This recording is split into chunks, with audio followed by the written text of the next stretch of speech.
Assalamualaikum murid-murid. Hari ini kita akan belajar mata pelajaran ibadah. Tajuk pertama, konsep kehambaan dalam Islam.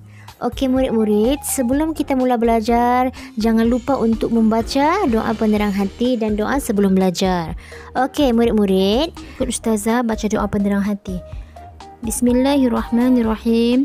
Rabbi syrah li sadri wa yassir li amri wahlul 'uqdatam min lisani yafqahu qawli. Doa sebelum belajar pula. Bismillahirrahmanirrahim. Allahumma aftah alaina hikmataka wanshur alaina min khazaini rahmatika ya arhamar rahimin. Amin. Okey, pada akhir pembelajaran murid akan dapat 3 benda ni, iaitu yang pertama memahami pengertian kehambaan dalam beribadah, iaitu melakukan kebaikan kerana Allah Ta'ala.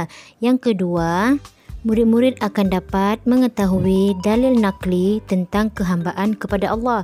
Dan yang ketiga, murid-murid akan dapat menyatakan peranan manusia sebagai hamba Allah.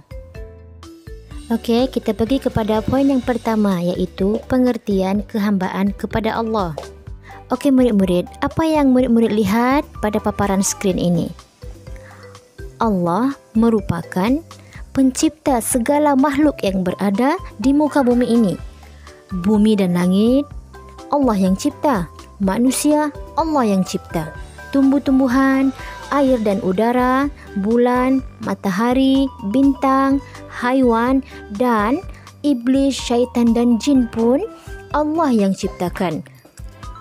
Jadi murid-murid semua, murid-murid kena yakin dan percaya bahawa Allah yang menciptakan segala yang berada di muka bumi ini.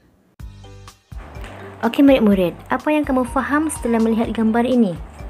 Manusia dari kecil sehinggalah dewasa dan tua, kita adalah hamba Allah. Manusia adalah hamba Allah. Kita ada tugas. Apa tugas kita tu murid-murid?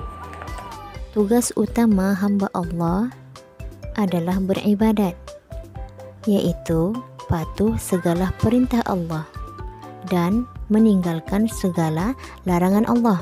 Contoh, patuh segala perintah Allah adalah Allah mewajibkan kita untuk solat 5 waktu.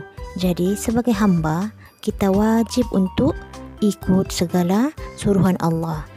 Dan ustazah bagi contoh yang sangat ringkas bagi meninggalkan segala larangan Allah. Contoh, kita sebagai anak tidak boleh berkata ataupun bersuara tinggi kepada ibu bapa kita. Anak murid semua kena ingat, Allah melarang kita untuk berkata tinggi ataupun bersuara tinggi dengan ibu bapa kita. Jadi itu adalah satu larangan. Bila Allah larang, murid-murid kena patuh. Okey, faham murid-murid? Bila Allah larang, kita tidak bolehlah buat. Okey, kita pergi kepada dalil. Dalil nakli, Allah menjadikan manusia. Dalam surah Ar-Rahman ayat 3. A'udzubillahi minasyaitonirrajim. Khalaqal insan. Dia menciptakan manusia, iaitu Allah menciptakan manusia. Ini adalah dalil nakli, Allah menjadikan manusia.